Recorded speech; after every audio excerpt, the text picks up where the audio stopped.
Hoje, em 9 minutos, vamos falar a respeito de algumas potencialidades do Espírito Santo que não são exatamente os seus recursos naturais.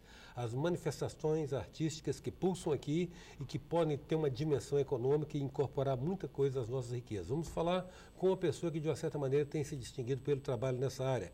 É o produtor executivo Nelson Mendes Júnior, com quem a gente conversa agora. Nelson, o Espírito Santo, a partir de uma ação até pioneira do SEBRAE, que a gente louva mesmo, vem apostando ainda de modo tímido na economia criativa. De uma certa maneira, você está envolvido com isso. Como é que você está vendo esse movimento? O que você está sentindo disso? Até que ponto é mais uma intenção do que uma realidade? Eustáquio, parabenizar o SEBRAE.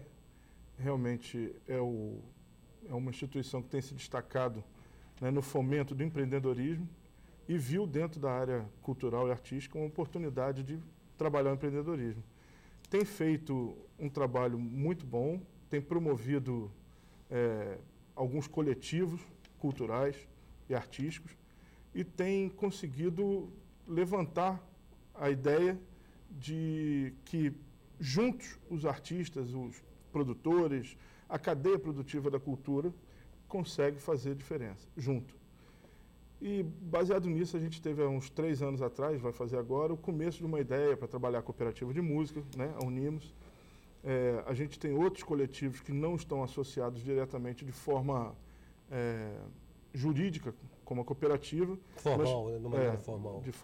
Formalmente, mas que tem dado bons resultados. A gente tem o pessoal do Fora do Eixo, tem o pessoal da área audiovisual, o pessoal do teatro também é muito bem organizado. Mas ainda acredito que esteja muito mais na intenção. E eu vou te dizer simplesmente porque o pessoal ainda não se atentou para o business do negócio. O pessoal ainda não despertou para essa ideia de trabalho, geração de renda e profissionalização, legalidade dentro da área de trabalho, a forma como se dá o contrato, o contato com o contratante, tudo isso, entendeu? A postura, a gestão de carreira, vai por aí. Eu acho que o pessoal ainda não conseguiu entender isso de forma franca. Agora, para oferecer, Nelson, algum tipo de contribuição na medida que um veículo de TV aberta também é muito difuso, ele não tem tanta segmentação, mas pode ser que alguém que esteja nos vendo se interesse particularmente pelo tema. O que você coloca assim como princípios, como critérios para a pessoa implementar uma gestão de carreira? Fazer a gestão da sua carreira. Para que ele deve tentar? Como é que ele tem que se posicionar? Como é que ele deve se comportar? Eu vou usar como parâmetro o que a gente tem em qualquer outra circunstância. A gente pode usar um estudante de medicina que passa 4 anos se dedicando a estudo, mais 2 anos fazendo residência, depois ele vai fazer especialização e depois ele vai se formar de doutor, ele passa a mestre, a mesma coisa em ciências contábeis e administração, engenharia. Todo mundo procura sempre fazer uma especialização. Então, se eu sou um baixista, um baterista, um cantor, não basta que eu tenha o dom do negócio. Eu vou ter que estudar, eu vou ter que entender bastante do mercado aonde eu entro como baixista ou como baterista. Dentro de uma única banda? Não, eu presto serviço para outras bandas, para outros músicos, eu gravo com outras pessoas, eu participo de gravação de jingle, ou eu sou um cara que compõe e faço os arranjos para determinada banda, ou eu sou produtor musical que entendo de como fazer a mixagem, como fazer o acabamento de uma gravação. Ou seja, o know-how tem que ser amplo. E depois disso tudo, quando ele entender qual o caminho que ele vai tomar dentro daquela profissão, ele entender como é que se faz para gerar negócio dentro daquela profissão.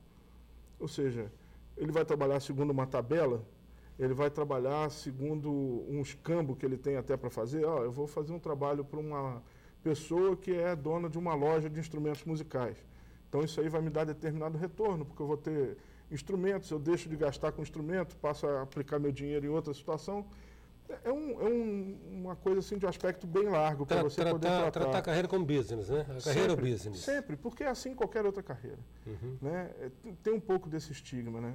Com relação, e a gente está falando especificamente de músico, né? O artista em si, o ator, ele já tem um diferencial nisso. Pela cultura que a gente tem dentro desse mercado, ele já é valorizado, ele já tem um outro conceito de trabalho. Agora, o conceito da economia criativa, ele se aplica a essa possibilidade de transformar um produto econômico de alto valor agregado às manifestações artístico-culturais. Você, nessa lida sua aqui, com a área do entretenimento, que áreas que você vê com potencial mais forte de institucionalizar isso? Ou seja, atividades culturais e artísticas que passam a gerar, de fato, valor econômico.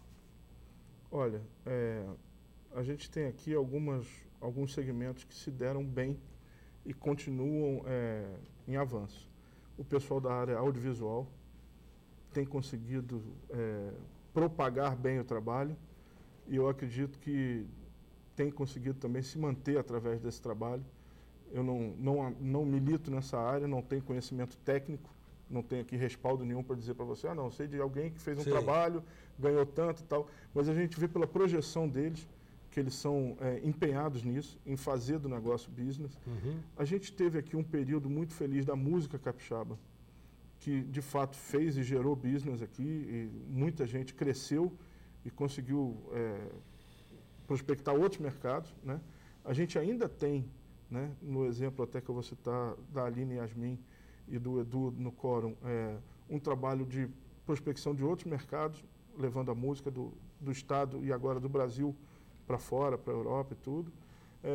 E a gente tem gente que entende o negócio como business. E tem gente que ainda não conseguiu se atentar para isso. O pessoal do teatro aqui me parece que também tem algum tipo de organização já para fazer o negócio virar como negócio, né? Mas o que eu milito mais é a área da música, então dentro da música eu te falo que ainda falta um pouco para o pessoal entender isso. Eu acho que aqueles que já passaram por algum momento de fartura entenderam isso e trabalham por isso e se esforçam muito para se manter no business, né, no negócio, né? Uhum. E a gente tem esses resultados aí. E tem gente que está querendo chegar lá, mas ainda não pegou a veia do negócio, ainda não entendeu como que funciona. Em 9 minutos, nós estamos conversando com o produtor executivo Nelson Mendes Júnior. A gente volta já.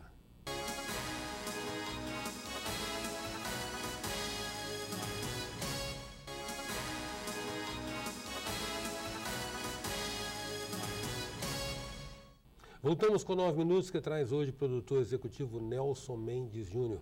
Nelson, você, da sua praia, mais especificamente música, você mencionou um momento muito bom que algumas bandas capixabas, pelo menos, passaram aí no início da década passada, né? Estouraram, gravaram fora, mas já foram na contramão do declínio das grandes gravadoras também.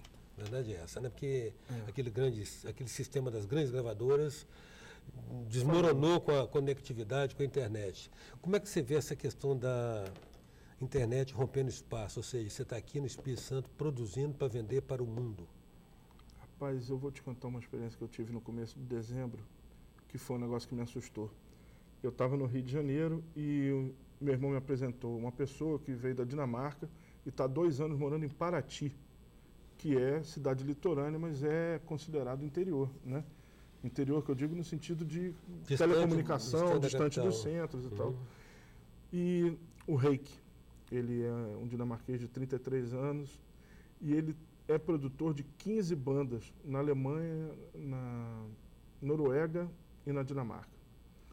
E essas 15 bandas, ele opera elas de forma que ele é o agenciador, ele não produz o show local, porque ele está no Brasil, mas ele é o agenciador, é o empresário, o businessman do negócio.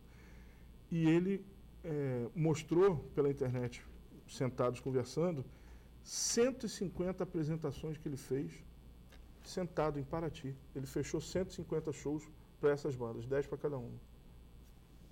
Então, essa tal circunstância que a gente vive, ou seja, essa conectividade, de certa forma, limitou a produção fonográfica ao MP3, a troca de arquivo. Por outro lado, ela abriu a possibilidade de desenvolvimento desse mercado além de qualquer fronteira.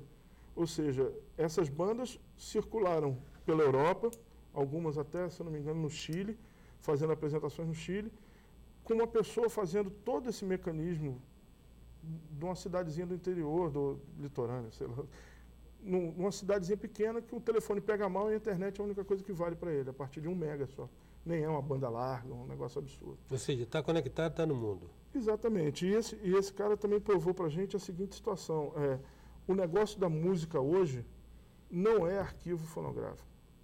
Arquivo, porque eu já estou colocando na área da internet. Eu não estou falando do CD, da música física. Da mídia física. Da mídia física não existe. Então, o negócio é a apresentação, é o show. E como você faz para processar isso? Você tem vídeo e você tem um canal mundial de viralização de vídeo, que é o YouTube, que não é nem de exposição, aquilo ali se torna viral. O caso de um cachorro espancado, ou outro caso qualquer que você vai colocar ali, se tiver pegada para o público, apelo, né? Vai embora. A Lady Gaga conseguiu fazer isso. Teve aquela inglesa também que apareceu cantando e pipocou mundialmente. Exatamente. Ou seja, se você tem um videoclipe, se você tem bons arquivos para tramitar pela internet, boas fotos, se você tem um apelo em rede social que valha o discurso, você tem um mercado em potencial para trabalhar. Agora, Nelson, uma questão, voltando ao Unimos aí, a ideia da cooperativa, já no conceito de economia criativa mesmo, ou seja, de agregar as pessoas e, digamos, potencializar esses talentos que estão reunidos ali. É sempre algo meio evangélico, meio catequizador, porque é pioneiro, porque, né, você está quebrando paradigma. Como é que o meio musical do Estado tem recebido a ideia, tem sido receptivo, está com reservas, está com aquela coisa provinciana de perguntar o seguinte: o que você está ganhando com isso? Tem um pouco disso também. Mas eu não vejo nem esse resguardo com preocupação de que o negócio está dando lucro para alguém. A pessoa ainda não conseguiu, o pessoal não conseguiu entender ainda de que forma vem esse lucro.